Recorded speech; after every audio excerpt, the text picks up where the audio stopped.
बिस्मिल्लाहिर रहमानिर रहीम। इल्म मुसलमानों की वजह से तरक्की पजीर हुआ है। इल्म जितना मुसलमानों ने सीखा, उसके ऊपर तजर्बात किए और उसे फैलाया, इसमें किसी किस्म की शक की कोई भी बात नहीं है। कैम्ब्रिज यूनिवर्सिटी के प्रोफेसर A.J. आर्बरी लिखते हैं, बनी नौ इंसान पर इस्लाम की तहसीन व तौसीफ और शुक्रगुजारी वाजिब है। मुसलमानों ने इल्म अदब और फ़नून और सियासत में जो इजाफे किए हैं, इनके मुतालिक बहुत कुछ लिखा जा चुका है। ये कामयाबियाँ और कामरानियाँ हरगिज़ हासिल ना होती अगर मुसलमानों को इल्म से पुरजोश अकीदत ना होती, जो उनका हमेशा तुर्रे इम्तियाज रही है।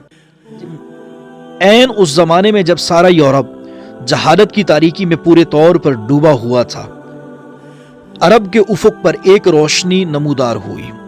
ये इस्लाम की रोशनी थी। जो जो इस्लाम फैलता गया, मुसलमान आगे बढ़ते गए और जहालत की तारीकी छटती गई।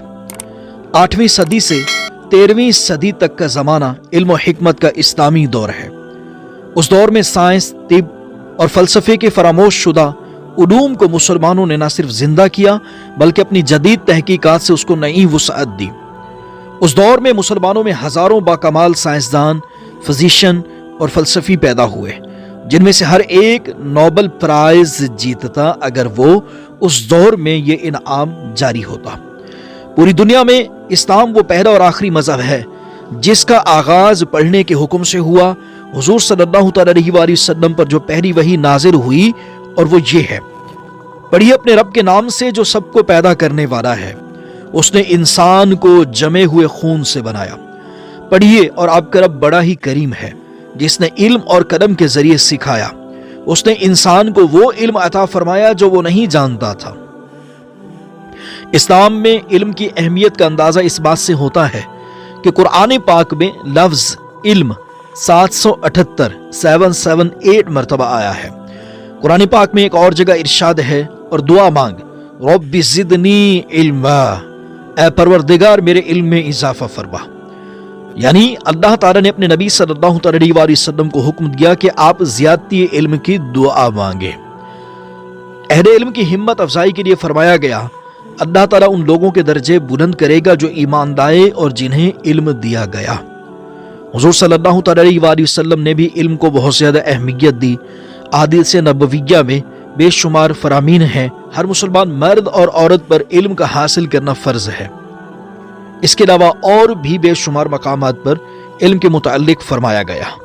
चुनाचे इस्लाम में शुरू ही से इशाअत इल्म की तरफ खुसूसी तवज्जो दी गई। इसकी मिसाल एक ये भी है कि जंगे बदर में गिरफ्तार किए गए कैदियों में से पढ़े लिखे कैदियों से कहा गया कि वो मुसलमानों को लिखना पढ़ना सिखाएं और रिहाई हासिल करें। बस आयात कुरानी और अहादीस नबवी सल्लल्लाहु अलैहि वसल्लम ने मुसलमानों में इल्म हासिल करने का ज़ौक़ और शौक़ पैदा किया, और वो एक दीनी फरीज़ा समझकर तहसील इल्म में मारूफ हो गए।